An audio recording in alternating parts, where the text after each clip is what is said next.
আজকে জানবো multiplying powers with the same exponent. মানে এক্সপোনেন্ট যদি সেম থাকে তাহলে কি হবে।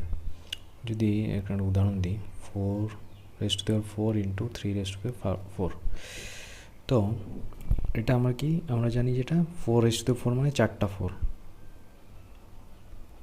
আর এটা 3টা 4, 4টা 3।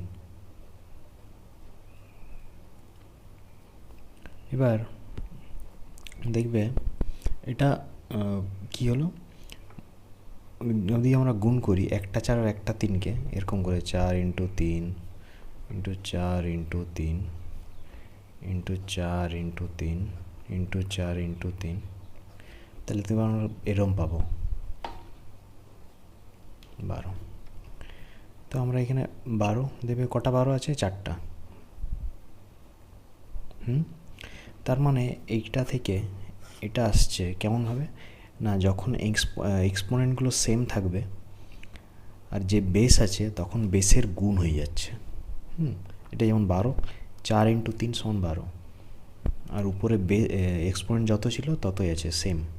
মানে যখন গুণ করতে বলবে আর এক্সপোনেন্ট যদি সেম থাকে তাহলে তখন যে বেসটা নাকি এই বেস দুটোর গুণফলটাই এইখানে বেসটা হবে, আর এক্সপোনেন্ট যেটা ছিল সেটাই থাকবে।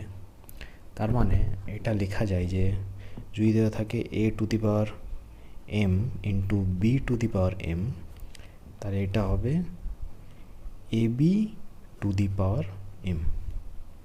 এ আর বি এর মধ্যে গুণ হয়ে যাবে, যেটা গুণফল হবে সেটা